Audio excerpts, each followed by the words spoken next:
श्री शंकर जी ने कहा, हे महाभाग सत जी, आप सर्वज्ञ हैं, भाग्यशाली हैं और प्रतिभा संपन्न हैं। मैं आपके कृपा प्रसाद से बार बार कृतार्थ हुआ। इस इतिहास को सुनकर मेरा मन अत्यंत आनंद में निमग्न हो रहा है। अतः आप भगवान शिव में प्रेम बढ़ाने वाली शिव संबंधिनी दूसरी कथा भी कहिए। भूतल पर अमृत पान करने वाले को मुक्ति नहीं मिलती। शंभू की कथा अमृत है, इसके रसास्वादन से प्रत्यक्ष मोक्ष मिलता है। आप जगत के कल्याण के लिए भगवान शिव की कथा रूपी अमृत की वर्षा कर रहे हैं। श्री सूत जी बोले, हे शंकर जी, आप शिव भक्त शिरोमणि और वेदों के ज्ञाता हैं, अतः मैं तुम्हारे सामने गोपनीय कथा वस्तु का वर्णन करूंगा। तुम मन लगाकर सुनो। समुद्र के निकटवर्ती बाष्फल नाम का एक ग्राम था।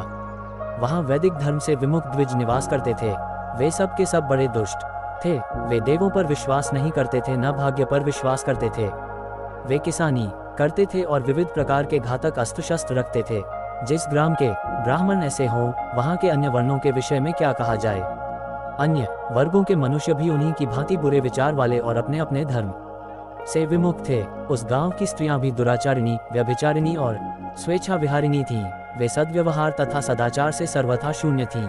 इस प्रकार के पाप में बाष्फल नाम के ग्राम में किसी समय विंदुक नाम का अधम ब्राह्मण रहता था। वह दुरात्मा और महापापी था। यद्यपि उसकी स्त्री बड़ी सुंदरी और रूपवती थी, तब भी वह कुमार्ग पर चलता था। उस विंदुक की पत्नी का नाम चंचुला था। वह सदा धर्मपालन में लगी रहती थी।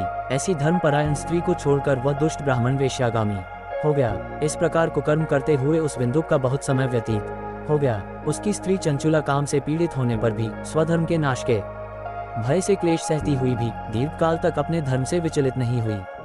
परंतु अंत में दुराचारी पति के आचरण से प्रभावित हो चंचुला ने भी अपना धर्म छोड़ दिया। वह रात को पतिदेव से छिप छिपाकर अन्य पुरुषों के साथ रमण करके कामवासना को पूरी करती थी। एक बार विंदुक ने अपनी स्त्री को जार पुरुष के साथ विहार करते हुए देखा और क्रोध में व्याकर उसे खूब पीटा, पर जार पुरुष किसी न किसी प्रकार भाग गया। पति द्वारा पिटी हुई स्त्री से न रहा गया और क्रोध में आकर निर्भय उस दुष्ट पति से बोली। चंचुला ने कहा, तुम विचार शून्य हो, तुमको तनिक भी ज्ञान नहीं है। तुम मुझ जैसी पतिभक्त धर्मपत्नी को छोड़कर वेश्यागामी हो रहे हो। रूपवती युवती जब कामाकुल हो और उसे पति का विहार प्राप्त न हो, तब उसकी क्या गति होगी। तुम ही सोच विचार कर उत्तर दो। मुझे तुम्हारा सहवास प्राप्त नहीं हो सका, फिर मैं किस भांति काम पीड़ा को सहन करूं।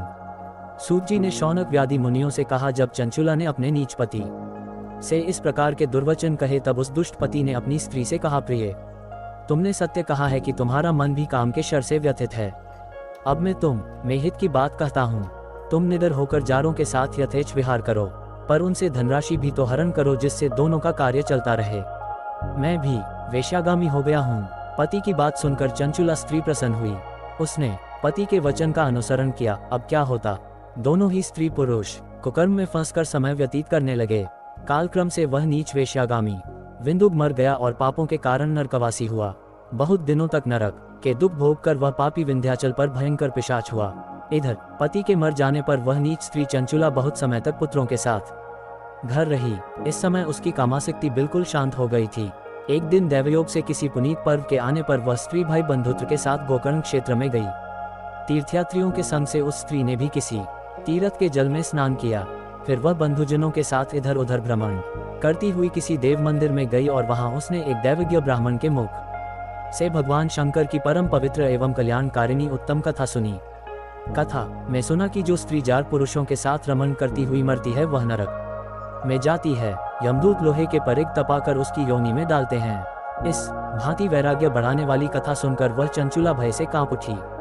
जब कथा समाप्त हुई और श्रोता चले गए, तब वह भयभीत नारी शिव भक्त कथा वाचक ब्राह्मण के पास गई और बोली।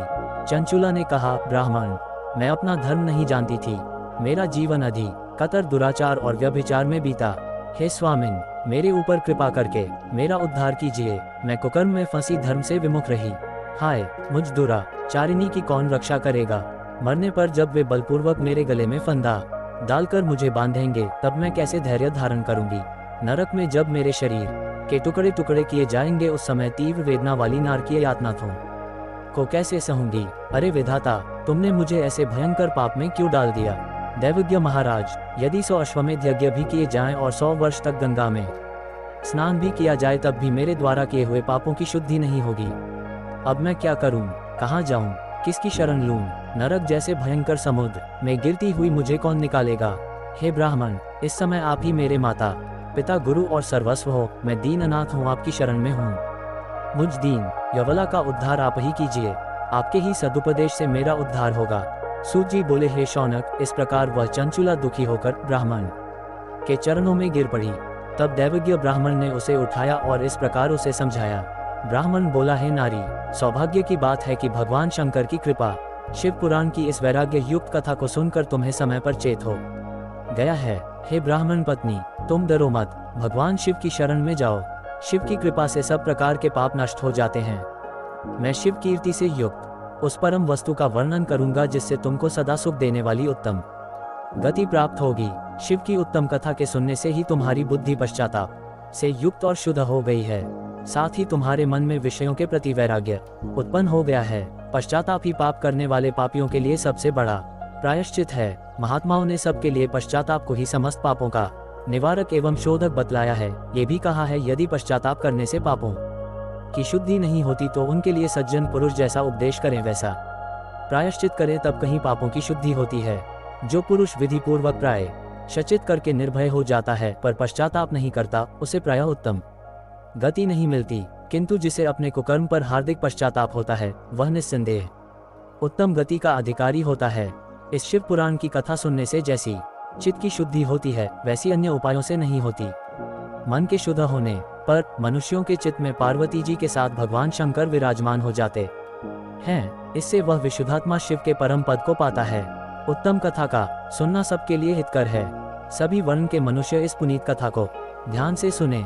ये कथा भवबंधन से छुड़ाती है और चतुर्वर्ग की देने वाली है। प्रथम कथा को सुने, फिर अपने हृदय में मनन करे, निधिध्यासन करे। ऐसा करने से चित्त शुद्ध हो जाता है। तब शिव की भक्ति ज्ञान और वैराग्य के साथ निश्चय ही प्रकट होती है। भक्ति विहीन और माया के जाल में फंसे हुए मनुष्य को पशु समझना चाहिए। वह संसार बंधन से कभी मुक्त नहीं होता। अतः हे ब्राह्मण की स्त्री, तुम अपना मन विषयों से हटा लो और परम पुनीत शिव की कथा दच्चित होकर सुनो। सूत जी ने कहा, हे शौनक। इतना कहकर वह उत्तम शिव जी के भक्त कथावाचक ब्राह्मण चुप हो गए। उनका अंतःकरण करुणा से पिघल गया। वे भगवान शिव के ध्यान में मग्न हो गए। इसके पश्चात विंदुक की स्त्री कथावाचक के उपदेश को सुनकर मन ही मन प्रसन्न हो उठी और उसके नेत्रों में हर्ष के आंसू छलक आए थे।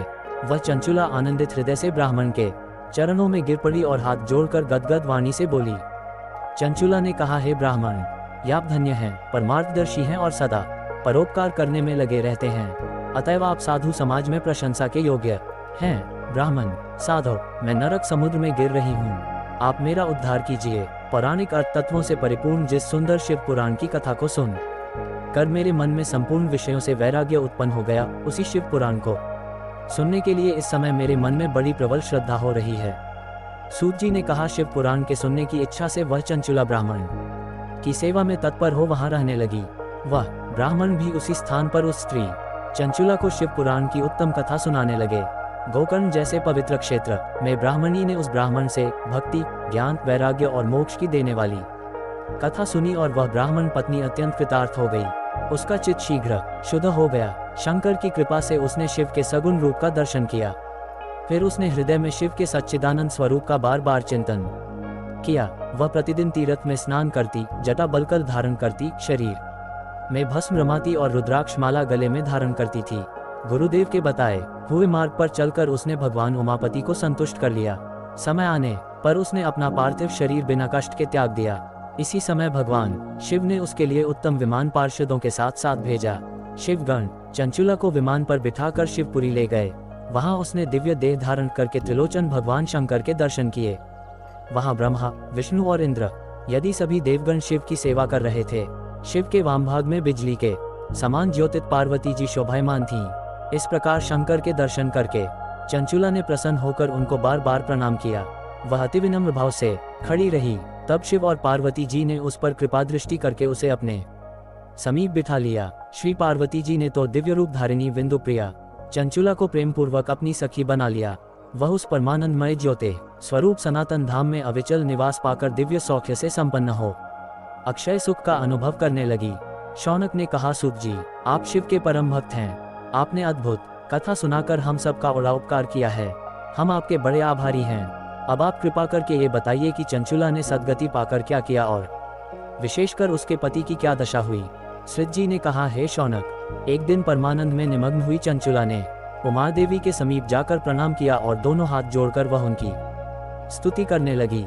हे पार्वती जी, तुम पर्वतराज हिमालय की पुत्री हो, स्वामी कार्तिक स्कंद की माता हो, तुम सब सुखों की देने वाली प्रधान शक्ति हो, तुम ब्रह्म स्वरूपिणी हो, तुम ही निर्गुण, निराकार, सगुण और साकार आदि प्रकृति हो, तुम ही संसार को जन्म देने वाली, पालन करने वाली और संहार करने वाली हो, तुम ही ब्रह्मा, विष्णु और शंकर का आवास स्थान हो, तुम ही उन तीनों देवों की प्रतिष्ठा करने वाली हो, संसार में तुम ही सर्वव्यापक रूप से व्याप्त हो। इस प्रकार पवित्रात्मा चंचुला ने पार्वती की स्तुति की और उसके नेत्रों से प्रेमाश्रु बहने लगे।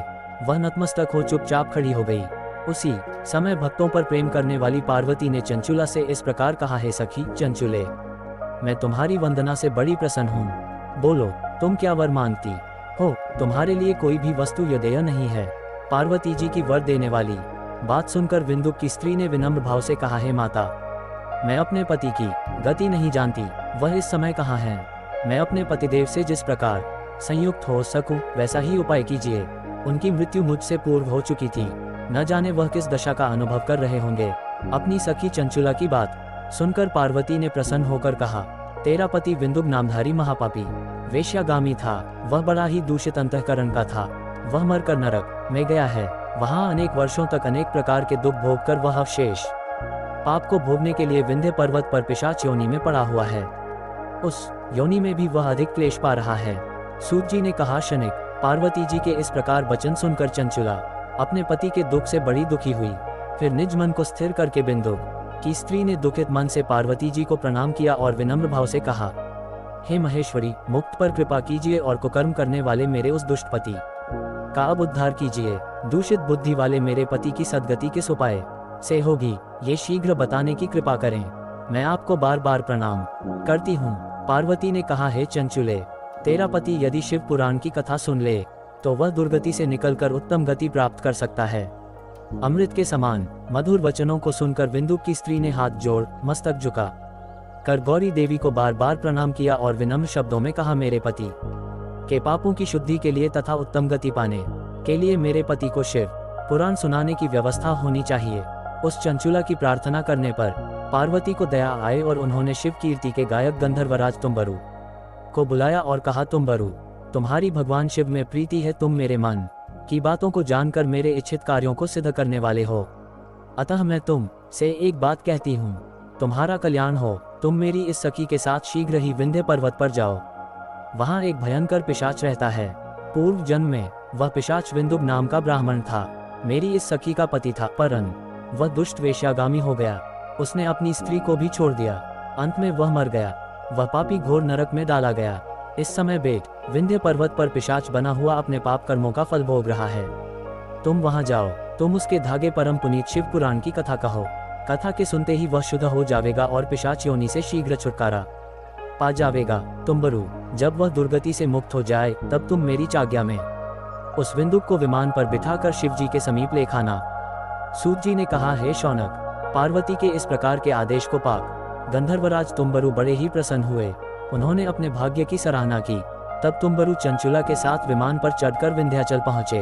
वहां उन्होंने पिशाच को देखा, जिसका शरीर बड़ा लंबा चौड़ा था, जिसकी ठोड़ी विशाल थी। कभी वह हंसता, रोता और चीखता था।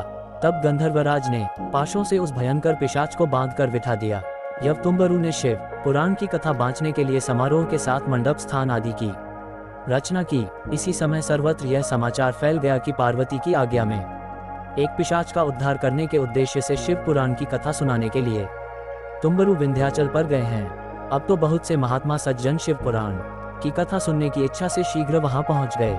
गंधर्व ने बंधे हुए पिशान को आसन पर बैठा देखकर हाथ में वीणा लेकर शिव की कथा का गान आरंभ कर दिया। उन्होंने विद्येश्वर संहिता से लेकर वायव्य संहिता तक महात्म्य सहित शिव पुराण की कथा का स्पष्ट वर्णन किया। सभी श्रोता कथा सुनकर बड़े प्रसन्न हुए। वह पिशाच भी पवित्र कथा को सुनकर सब पापों से मुक्त हो गया। उसका रूप शंकर जैसा हो गया। दिव्य रूपधारी विंदु अपनी धर्मपत्नी चंचुला के साथ शिव जी का गुणगान करने लगे। स्त्री के दिव्य रूप को देखकर सभी देवर्षि बड़े विस्मित हुए। उनका चित्त परम आनंद से परिपूर्ण हो गया।